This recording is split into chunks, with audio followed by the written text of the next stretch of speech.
We are today acting to warn of the breadth of targeting emanating from Chinese state-affiliated actors like APT-31, to sanction those actors who attempt to threaten our democratic institutions, and to deter both China and all those who seek to do the same.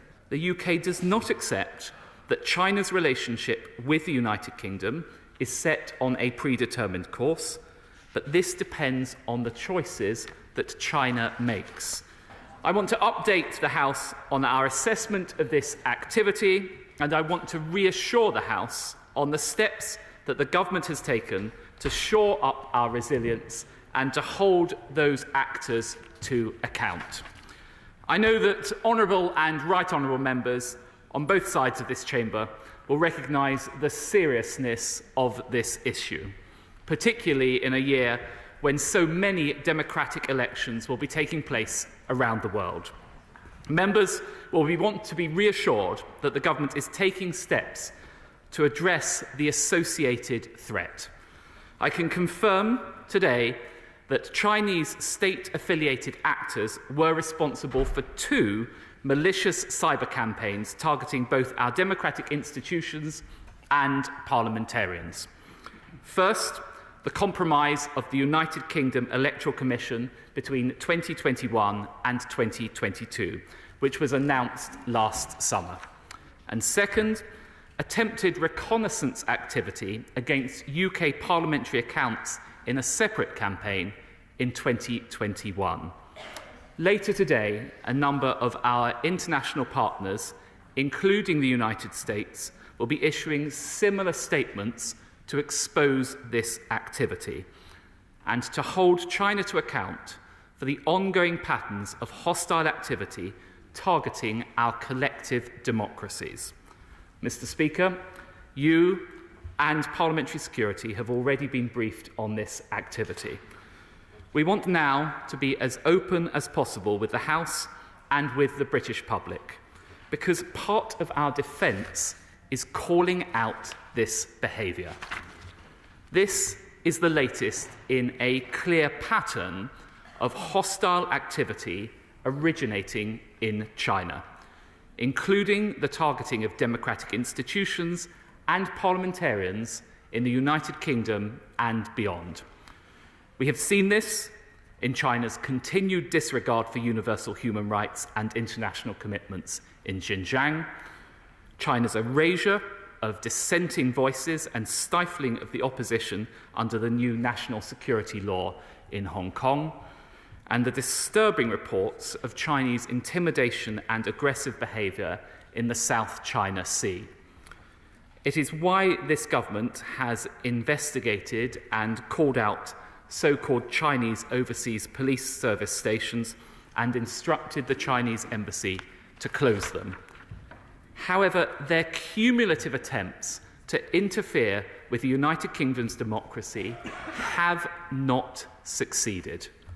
Last summer, the Electoral Commission stated that it had been a victim of a complex cyber attack between 2021 and 2022. This was the work of Chinese state-affiliated actors. These actors gained access to the Electoral Commission's email and file-sharing systems, which contain copies of the electoral register. As the Electoral Commission stated in 2023, when this attack was first made public, the compromise has not affected the security of elections. It will not impact how people register, vote, or otherwise participate in democratic processes. I want to reassure people that the compromise of this information, whilst it is obviously concerning, typically does not create a risk to those affected. And I want to further reassure the House that the Commission has worked with security specialists to investigate the incident and remove the threat from their systems. The Commission has since taken further steps to increase the resilience of their systems. In addition, the National Cybersecurity Centre assesses it is almost certain that the Chinese state-affiliated cyber actor known as APT-31 attempted to conduct reconnaissance activity against UK parliamentary accounts during a separate campaign in 2021.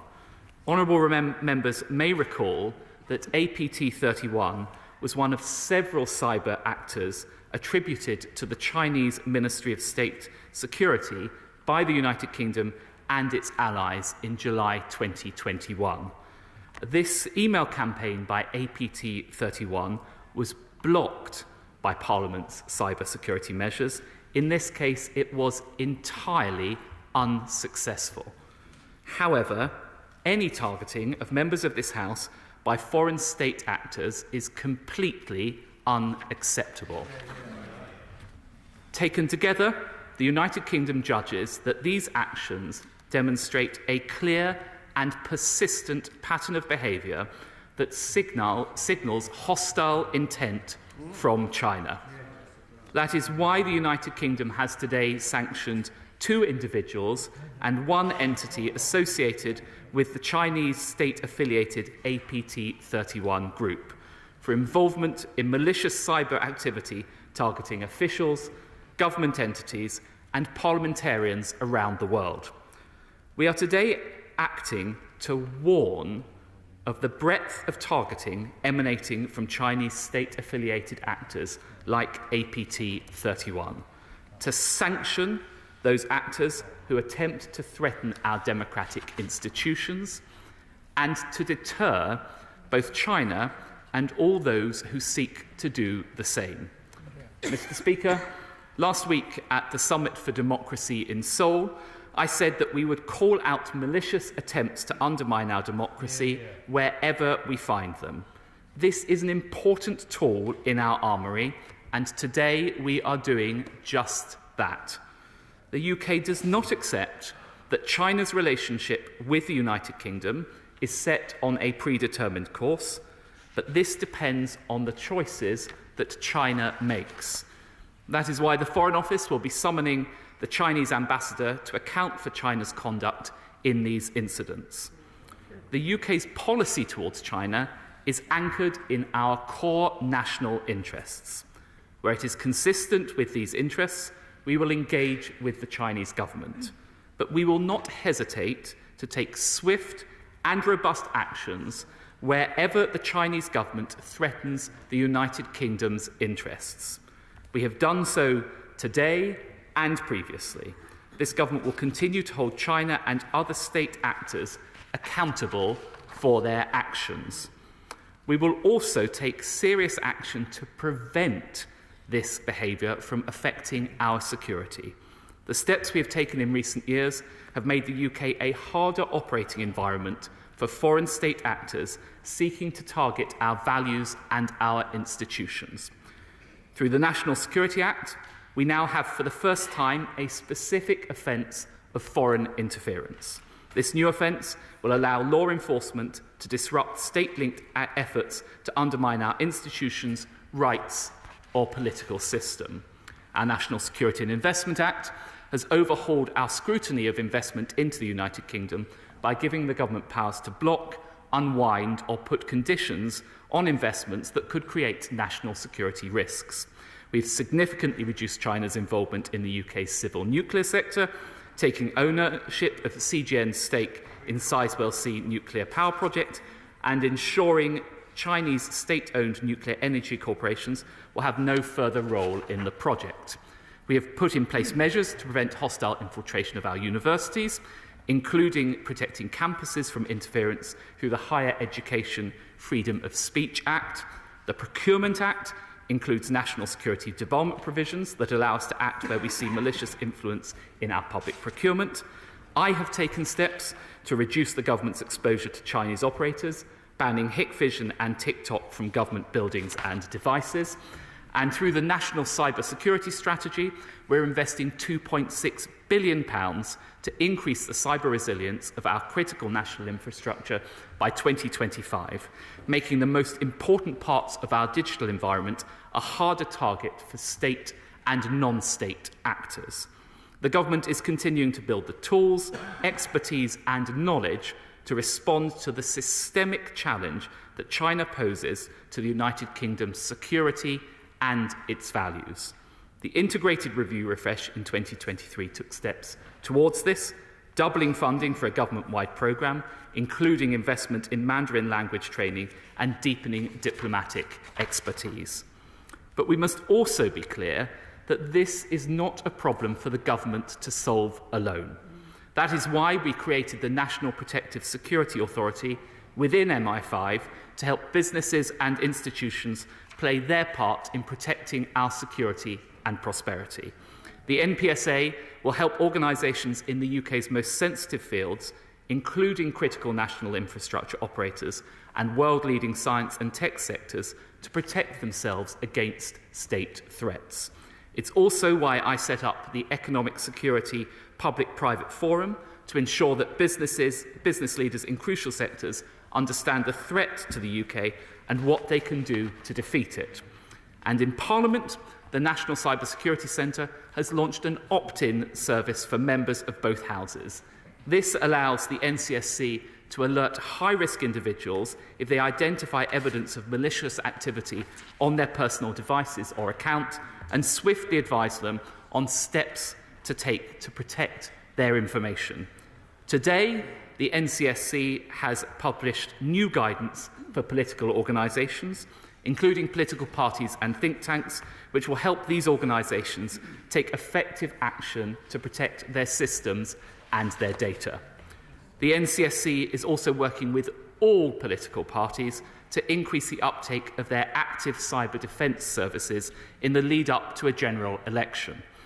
A key component of increasing our resilience is supporting the NCSC and parliamentary authorities by taking up this cyber security offer. And so I urge all members of this House to do so, and I will be writing to colleagues later today, setting out again the steps that they can take to do so. At the Summit for Democracy, I was struck by the powerful strength of our collective voices when we work together to defend our democratic freedoms. The summit provided the United Kingdom government with a platform to build international agreement on a new global government compact on countering deceptive use of AI by foreign states in elections. It's important and welcome that our partners across the Five Eyes, as well as those in Europe and the Indo-Pacific, are also standing in solidarity with our efforts to call out malicious cyber activity. I would also like to pay tribute to the dedicated public servants whose painstaking work has continued to expose the reality of the threat we face. Mr. Speaker, our political processes and institutions have not been harmed by these attacks. The government will continue to call out and condemn this kind of activity in the strongest terms. We will continue to work with our allies to ensure that Chinese state-affiliated actors suffer the consequences of their behaviour, and we will take preventative action to ensure these attempts do not succeed. The cyber threat posed by China-affiliated actors is real and it is serious, but it is more than equalled by our determination and resolve to resist it. That is how we defend ourselves and our precious democracy,